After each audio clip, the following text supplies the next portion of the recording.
if you notice a face right there, she's in jail. She's in jail, and she's not getting out for a little while. Sad state of affairs. In any case, we're going to be taking a look at some more Nomans. This is the Emprah and Orus on the continuing series of videos about the Emprah and his great crusade from the Boomcephalus, and especially about, the Gobflappers. I feel so ridiculous right now. That's okay, though. His links are going to be down in the description below, including his Patreon, my Patreon, and my Discord are down below. After I finish this series, I'm going to be moving on to Rogel Dorn, and I'm working on the Titan video right now. I actually took a break from doing that to do this. And as soon as I finish with that, Mistakes of the Emperor. In any case, let's go ahead and get this started.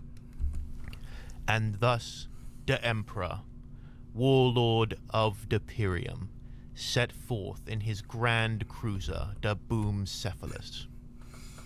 With him he brought half his retinue, the famed gold-clad Crumpstodies that had fought by his side since the unification wars on Earth and the mysterious disappearance of the Funda Boys.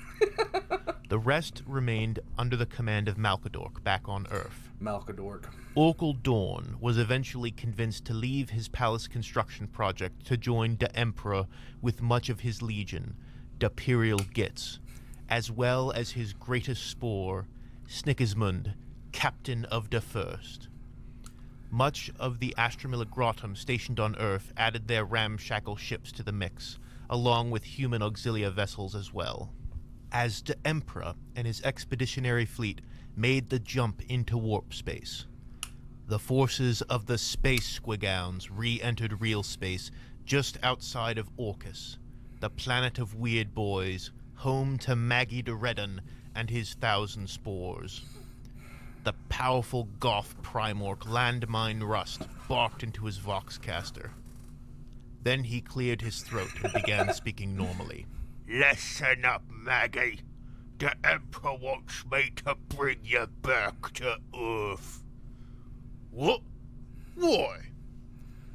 The Emperor got secret stuff for you to do with Malkadork. You mean the Emperor wants me to do weird boy stuff? Oh, yeah, sure. Probably. I'm just doing what the boss says. Honestly, I think weird boy stuff is pretty garish to me. Ain't all your squid priests weird boys, though? They don't count. Is you coming, or do I have to come in there and crump you and drag you onto the scrap and kill? Well, honestly, I was really bored and I had a good scrap in a while. Don't you wanna do this the hard way? Yeah, I'll bet me 1,000 spores can snick more of your squig boys than your squig boys can snick me 1,000 spores. Yeah, you're wrong. This is gonna be fun. Back on Earth, work continued on the Golden Throne. But as time passed, Malkadork still felt something was very wrong. He could feel the currents of the war shifting around him. Things were different now. Whatever the Emperor had done, the old warphead could feel something change. Malkadork, unable to shake this feeling, went back to the old board game that he and the Emperor had been playing. The cards were still scattered on the ground where the Emperor had swatted them.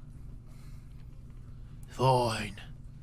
You punched fate in the face, Emperor. Let's see what the new deck is gonna give you. Malkadork gathered up the cards and stacked them into a proper deck, and resumed the game. The Emperor's piece was whizzing across the brightly colored board. Double purple square. Get the shortcut. Move up to the next gate. The Emperor was nearly at the gates of the mighty castle at the end of the path. But then, red. The Emperor's piece moved on to a red square with an ominous black dot in the middle.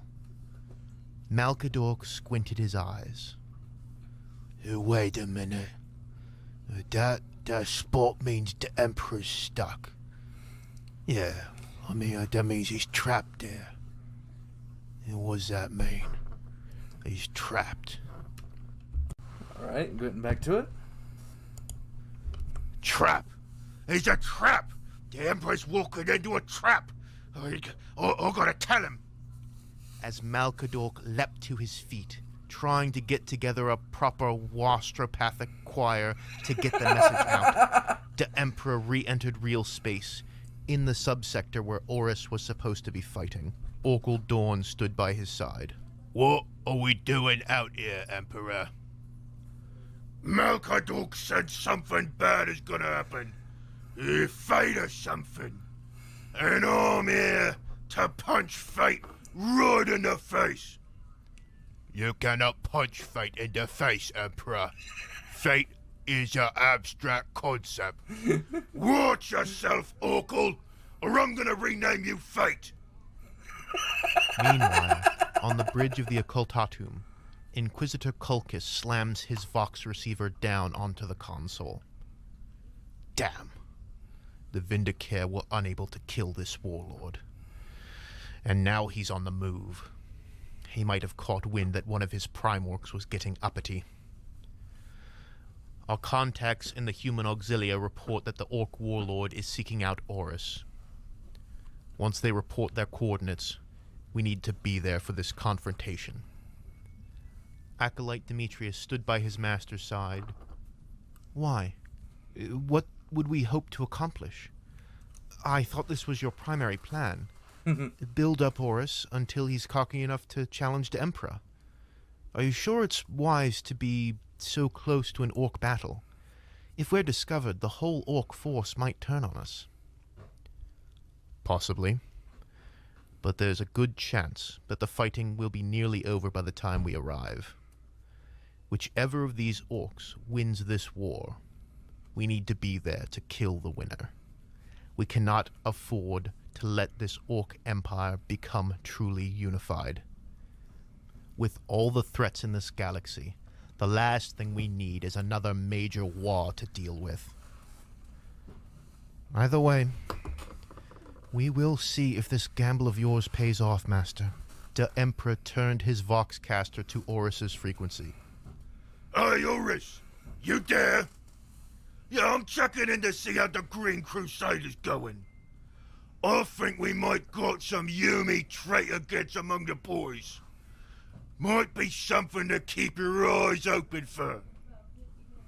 I'll read you loud and clear, Emperor. Why don't we meet up and we can sort this out? I think the closest planet between the two of us... Oh, God. Let me see. Yeah. Why don't we meet on Istvork 5? I'll tell you how the Green Crusader's going, and you can tell me all about these traitor gits. Noman do they call me.